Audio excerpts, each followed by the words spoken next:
Wake up! Wake up! You've been sleeping there, buddy. Coming to get us. They're fucking coming to get us. They've been trying to censor us. Look at what fucking year it is. Look at what fucking year it is. Look at what freedom of speech? Yeah, it's being ripped away. Who gave Twitter the nerve to ban? I only said wait.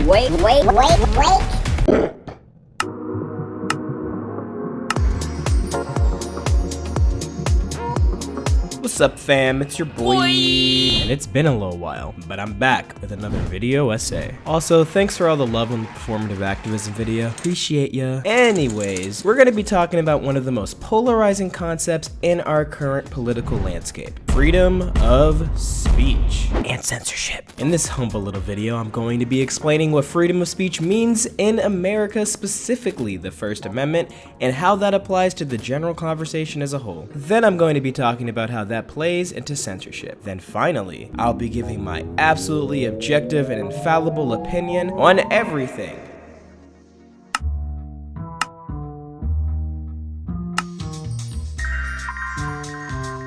So in order to understand what I'm going to be talking about later, there needs to be a basic understanding of what freedom of speech means in the good old United States. Back in the day when drafting the Constitution, our founding daddy fathers decided that it would be kind of fucked up if the government could clap you for saying what you wanted. This was an inclusion on one of the 6 parts of the First Amendment, and the First Amendment was all about establishing basic freedoms. However, freedom of speech isn't actually absolute. Even in America, there are actually a ton of limitations to it. Many of them stem from the harm principle.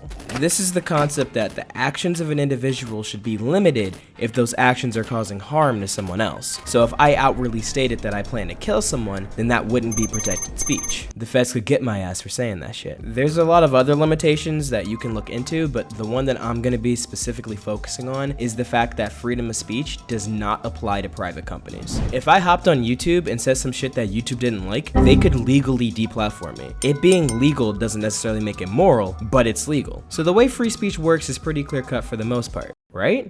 Well, there's actually a really important concept that makes American free speech a bit polarizing. And that thing is...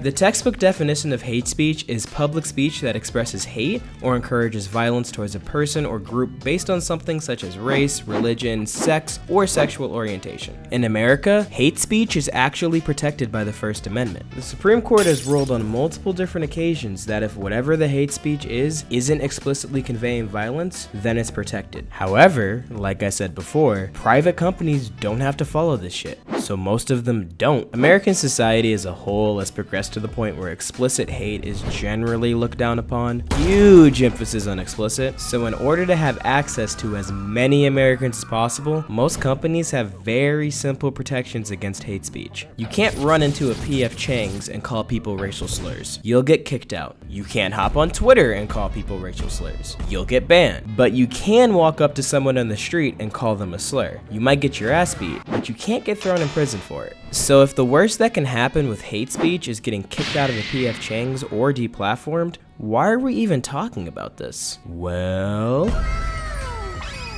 as time goes on, social media platforms are becoming more and more important. They are literally becoming the primary social hub for millions of people. And with that, whether or not you have access to a platform is becoming more important as well. So people are starting to wonder if the power that these platforms have should be addressed. Should Twitter be allowed to ban someone for something that's illegal? Something like hate? This is a very weird question to answer, but against my better judgment, I'm gonna try to answer it.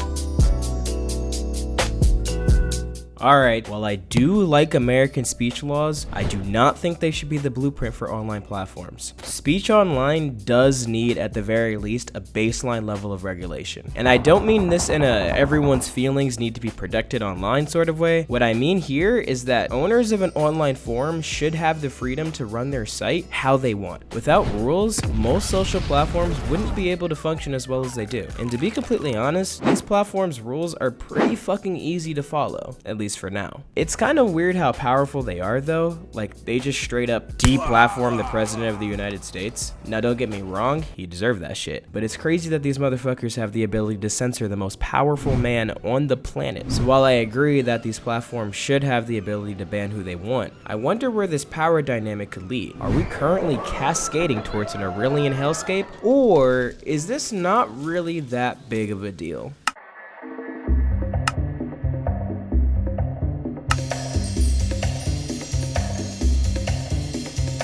In order to accurately predict what a person or organization is going to do, you have to understand their goals. Is Timmy gonna kick Johnny in his whole chest? I don't know. Does he like Johnny? Are they cool? Have they gotten in an argument? You gotta know a lot of these details in order to really figure out what's gonna come next. So when it comes to most private corporations, what are their goals? Well, most private corporations are profit driven. Their goal is to generate as much money as possible. A restaurant like P.F. Chang's is going to enforce rules against discrimination because they want to access as many people as possible. And the majority of people are going to feel uncomfortable around bigotry, so in order to maximize access to a consumer base, a restaurant isn't going to allow blatant bigotry. The rules set in place respond to the demand of the consumer, and social media platforms function similarly. They choose to establish rules for the sake of accessing as many people as possible. Hello! I like money. Okay, so terms of conditions are okay, but what about when they go too far, like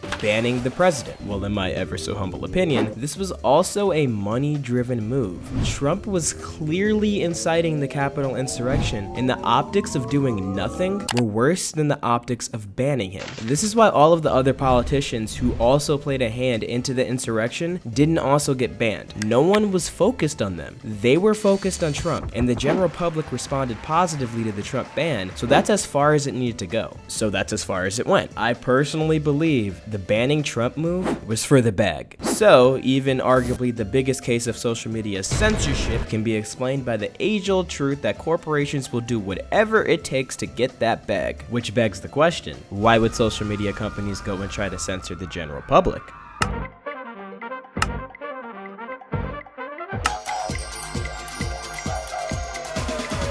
Power is a very complicated thing. While power can describe a lot of different things, I'm referring to it in its most basic sense possible. Power is the capacity or ability to direct or influence the behavior of others or the course of events. Yeah, this thing right here is what most governments want over their populations. It's also something that by definition, the biggest social media platforms already have. They have direct control over what you see, hear, and do. They have so much fucking power. Oh yeah, by the way, just in case you don't already know, 1984 is about the government policing everything society does down to what people are allowed to think. They are never gonna have the ability to police thoughts because they aren't a government body. They can't extend their power past being a product that consumers rely on. If some social system like the one seen in this Black Mirror episode were to exist, it would have to be a government program. So really, the power these companies have over the consumer is to influence and or deplatform.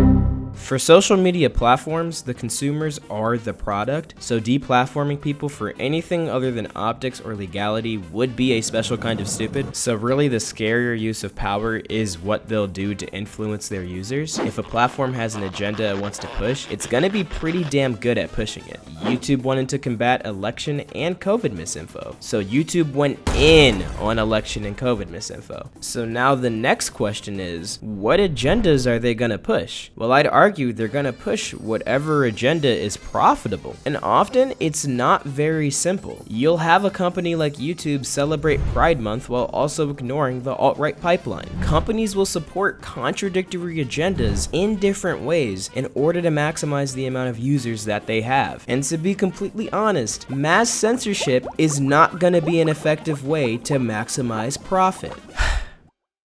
I need some water.